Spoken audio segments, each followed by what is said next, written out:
नमस्कार बच्चों, आज हम हिंदी में संस्कृत खंड के अंतर्गत चतुर्था पाठा, जो हमारे सामान्य हिंदी के पाठ्यक्रम में पाठ 4 है, चतुर्था पाठा जातक कथा के बारे में पढ़ेंगे। जातक कथा का हिंदी अनुवाद पढ़ेंगे। तो आइए पाठ आरंभ करते हैं। जातक कथा का अर्थ है पूर्व जन्मों की कथा। सबसे पहली कथा जो है, इस पाठ में 2 कथाओं का वर्णन है।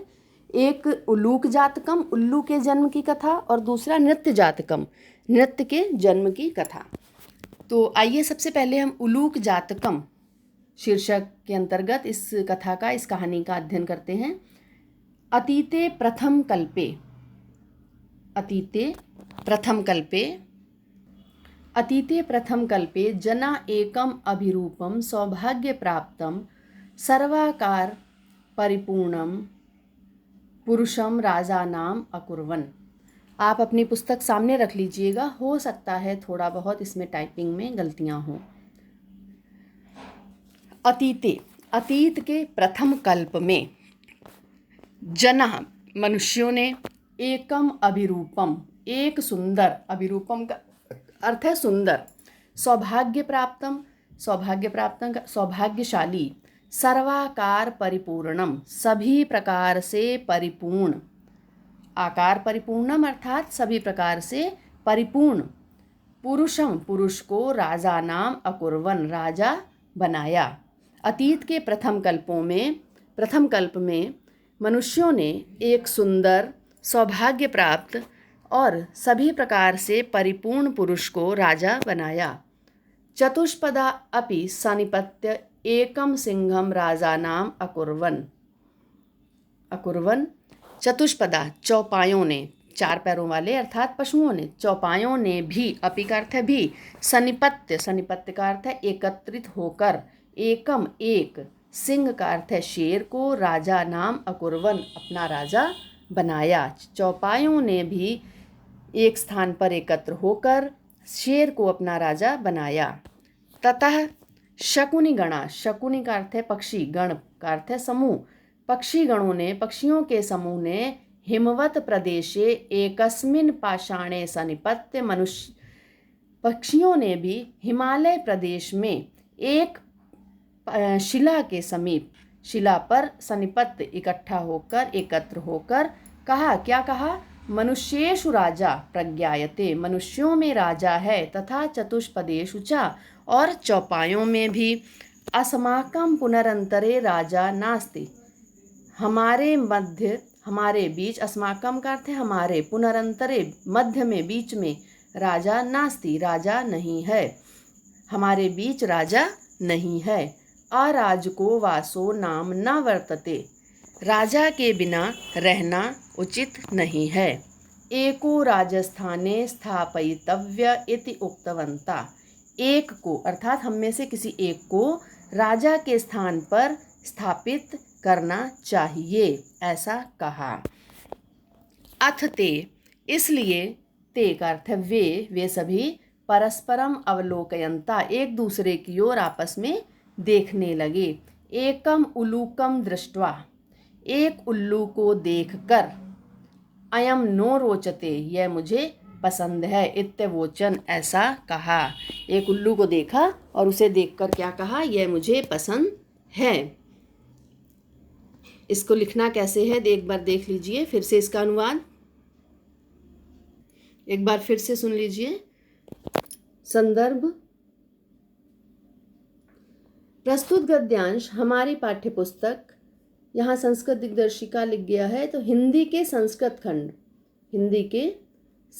खंड के जातक कथा नामक पाठ के उलूक जातकम खंड से उद्धृत है। अनुवाद, प्राचीन काल में प्रथम युग में, अतीते प्रथम कल्पे, कल्प का अर्थ होता है युग, प्रथम युग के लोगों ने एक विद्वान, सौभाग्यशाली और सर्वगुण संपन्न पुरुष को राजा बनाया। चौपायों, पशुओं ब्रैकेट में कर देंगे, ने भी इकट्ठे होकर एक शेर को जंगल का राजा बनाया। उसके बाद हिमालय प्रदेश में एक चट्टान पर एकत्र होकर पक्षीगण ने कहा, मनुष्यों में राजा जाना जाता है, मनुष्यों में राजा जाना जाता है और चौपायों में भी, किंतु हमारे बीच कोई राजा नहीं है। बिना राजा के रहना उचित नहीं, हमें भी एक को राजा के पद पर बिठाना चाहिए। तत्पश्चात उन सब ने एक दूसरे पर दृष्टि डालते हुए उल्लू को देखकर कहा, यह हमें पसंद है, हमें यह पसंद है। तो इस तरह से आपको इसे लिखना है। अब आइए अगला गद्यांश देखते हैं। अथैकः शकुनी सर्वेषां मध्याद आशय ग्रहणार्थम त्रिकृत्वा अश्रावयत। अथैव शकुनी, अथैक उनमें से एक, अथ का अर्थ है इसलिए, एकः एक, पक्षी ने, इसलिए एक पक्षी ने, इसलिए से तात्पर्य क्या है, जो ऊपर बात हो गई, क्या कहा गया था ऊपर कि उल्लू ये हमें पसंद है। तो सबकी राय जानने की इच्छा से एक पक्षी ने सर्वेशाम सभी, मध्याद सबके, मध्य में, आशय ग्रहणात सबका आशय जानने के लिए, त्रिकृत्वः अश्रावयत तीन बार उसी वाक्य को दोहराते हुए उन्हें सुनाया। उसी वाक्य को आप ब्रैकेट में लिख देंगे, उसी वाक्य को दोहराते हुए ये ब्रैकेट में क्या सुनाया सबको। ततः एकः काका उत्थाय, ततः तभी एक कौआ उत्थाय उठा, उठकर, तिष्ठ तावत क्या बोला, अस्य एतस्मिन, एक कौआ उठकर खड़ा हुआ और अस्य एतस्मिन, अस्य इसका, एतस्मिन इस, राज्याभिषेक काले, एवं रूपम मुखम, इसका इस राज्याभिषेक के अवसर पर, काले का अर्थ है समय, अवसर, राज्याभिषेक के अवसर पर, एवं ऐसा, रूपम मुख, ऐसा रूप और मुख है, कुक्षस्य, यहाँ पर क्रुद्धस्य है, क्रुद्धस्य कर लीजिए, क्रुद्धस्य च कीदृशम भविष्यति, क्रोधित होने पर कैसा होगा।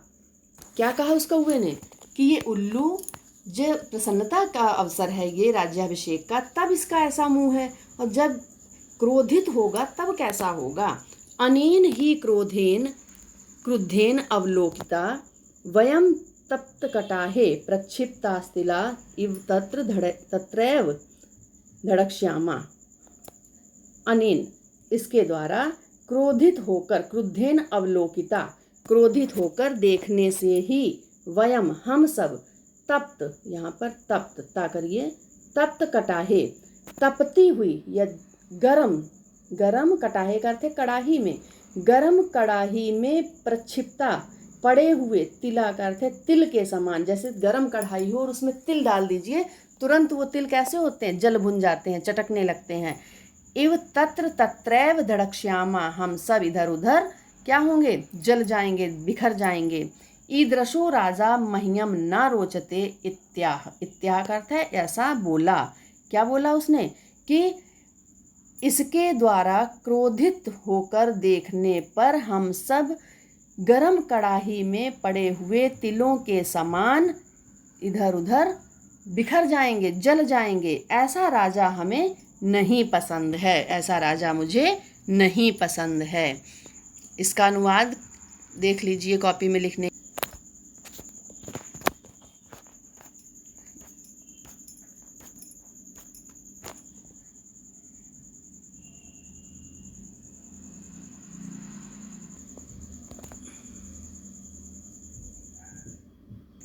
एवं उक्त्वा, ऐसा कहते हुए, एवं उक्त्वा, ऐसा कहते हुए, मह्यम ना रोचते, मह्यम ना रोचते, मुझे पसंद नहीं, मुझे पसंद नहीं, इति विरुवन, आकाशे उद्पतत, और वो आकाश में उड़ गया। ऐसा कहते हुए वह आकाश में उड़ गया। उल्लू को अपि, उल्लू भी, उत्थाय, उठकर, एनम तन्वधावत, उसके पीछे उड़ गया। तत् आरभ्य तौ, तौ का अर्थ दोनों में, तत् आरभ्य तब से आरंभ हुई, क्या, अन्योन्य व्यारिणो जाति, अन्योन्य व्यारिणो जातो, जातो है यहाँ पर, तब से दोनों में जातिगत शत्रुता आरंभ हो गई। जातिगत जो वैर है तब से दोनों में, उल्लू और शत्रु में वैर माना जाता है, बताया जाता है, तब से दोनों में ये शत्रुता आरंभ हो गई। शकुनया अपि सुवर्ण हंसा राजानम कृत्वा आगमन। और पक्षियों ने सुवर्ण हंस को, शकुनया का अर्थ है पक्षियों ने, अपि भी पक्षियों ने भी सुवर्ण हंस को राजा बना लिया। तो ये उल्लूक जातकम कथा का अनुवाद था, क्योंकि पक्षी पहले से चाहते थे कि ना तो उल्लू राजा बने और ना कौआ, दोनों को वहाँ से हटा नहीं सकते थे। जैसे कि हमारे बीच में कोई ऐसा व्यक्ति हो जिसे हम अपने बीच रखना भी नहीं चाहते, तो उसके साथ हम ऐसा अपने आप से, क्योंकि उसका स्वभाव ही है शीघ्रता से निर्णय लेना। तो कौवे के अलावा भी पक्षी थे, जबकि कौवा भी उल्लू के समान ही कुरूप होता है, फिर भी वह बोला उठकर। तो स्वयं के अवगुणों को ना देखते हुए जो दूसरों के अवगुणों को देखते हैं, उनके साथ यही होता है। दोनों ही वहाँ से चले गए और सुवर्ण राजहंस राजा बन गया। आइए अगली कथा नृत्य जातकम पढ़ते हैं। अतीते प्रथम कल्पे चतुष्पदा सिंहम राजा नाम अकुर्वन।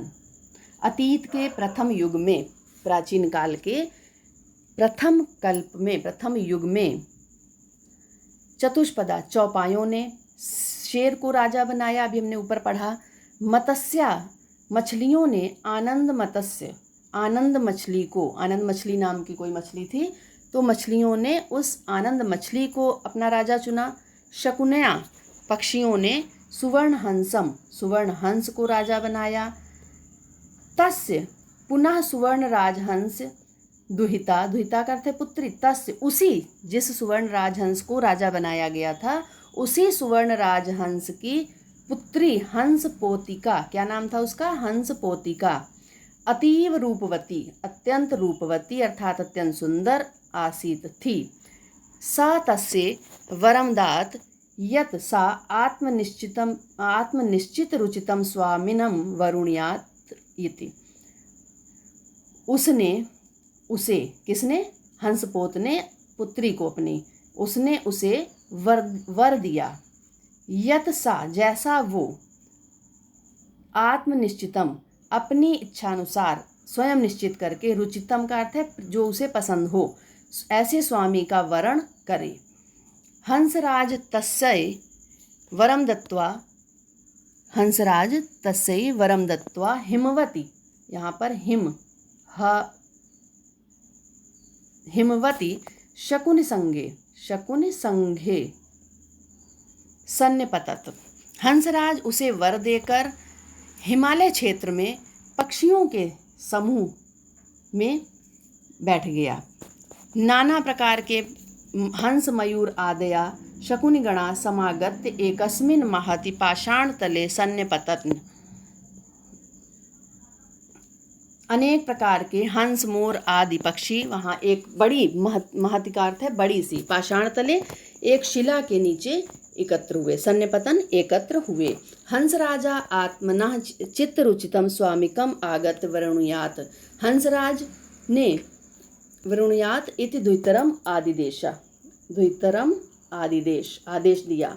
हंसराज ने अपनी पुत्री को अपनी इच्छानुसार वर चुनने का आगत्य आकर वर चुनने का आदेश दिया।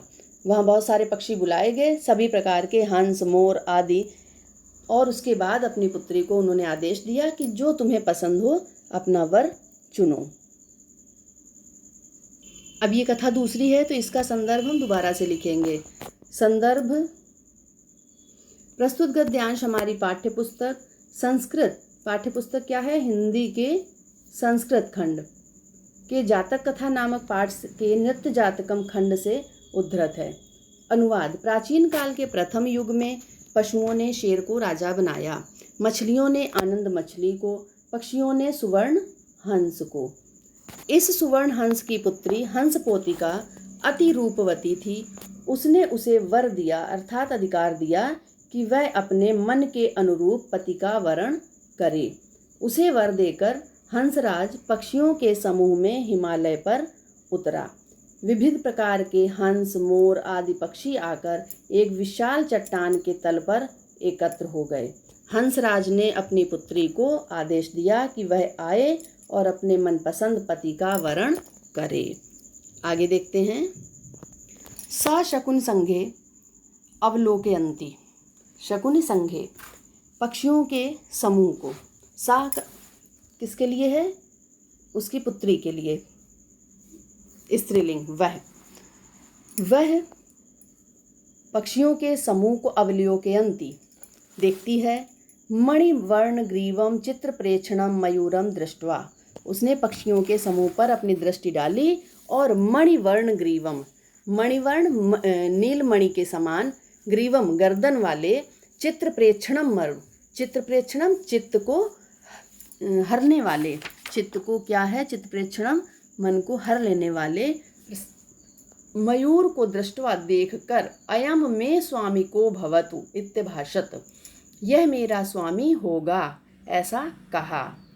मयूरः अद्यापि तावन्मे बलम न पश्यसि, मयूरा, मोर मन में सोचने लगा, मन में सोचना ब्रैकेट में लिखेंगे, मोर मन में अद्यापि, अद्य धन अपि, आज भी, तावन्मे बलम न पश्यसि, यह बल नहीं देखती है। मतलब इसने मोर मन में क्या सोचता है कि इस हंस पोतिका ने सुंदरता देखी, बल नहीं देखा। बहुत सारे बलशाली पक्षी भी थे यहाँ पर, लेकिन इसने मुझे चुना। इति, इसलिए अति गर्वेण लज्जांच त्यक्त्वा, इसलिए वो गर्व से उसे लगा कि इतने सारे पक्षियों में मुझे चुना गया, तो वो गर्व से कहते हैं कि भूल गया बिल्कुल, और लज्जा को त्याग कर तावन महता शकुनि संघस्य, उस पक्षी समूह के मध्य में पक्षो प्रसार, लज्जा को त्याग कर पक्षियों के समूह के मध्य में पक्षो प्रसार, पक्षों का अर्थ है पंख, फैलाकर नर्तितुम आरब्धवान, नाचने लगा। जैसे उसने सुना तो वो पंख फैलाकर उसी सभा में नाचने लगा। नृत्यन चा प्रतिअच्छन्नो भूता, नाचते नाचते वह क्या हुआ? वो नग्न हो गया। सुवर्ण राजहंसा लज्जिता, सुवर्ण राजहंस लज्जित हो गया। अस्यैव नैव ही अस्ति ना बहराणाम समुत्थाने लज्जा, क्या कहा उसने? कि इसे ना तो बाहरी लज्जा है और ना ही आंतरिक, मतलब इसे ना तो अंदर से कि हम इतने सारे लोगों के बीच में हैं और विवाह का अवसर है, और ना ही इसे बाहरी है लज्जा का ज्ञान है कि हमें कहाँ पर कैसा बर्ताव करना चाहिए। ना अस्मै गतत्र पाए स्वद्वितरम दास्यामि, मैं ऐसे निर्लज्ज को अपनी, गतत्र पाए का अर्थ है निर्लज्ज, लज्जाहीन, मैं ऐसे लज्जाहीन को, निर्लज्ज को अपनी पुत्री नहीं दूंगा। इत्य कथयत, ऐसा कहा। हंसराजः तदैव परिशन मध्ये, हंसराज ने उस सभा के मध्य में भाग्नियाय हंसपोतकाय, भाग्नियाय का अर्थ है भांजे, अपने भांजे हंसपोत को अपनी पुत्री दे दी, अर्थात अपनी पुत्री का विवाह अपने भांजे हंसपोत के साथ कर दिया। मयूरो हंसपोतिकाम अप्राप्य, अप्राप्य का अर्थ ना पाकर, मयूरो मोर, मोर हंसपोतिका को ना पाकर, लज्जितः लज्जित होकर, तस्मात् स्थानात् उस स्थान से, पलायिता चला गया। हंसराजो अपि हृष्ट मानसा, हृष्ट मानसा का अर्थ है प्रसन्न मुख से, प्रसन्न मन से, मुख नहीं मन से, स्वगृहम अगच्छत, अपने घर चला गया। तो इसका भी अनुवाद हम फिर से एक बार देख लेते हैं।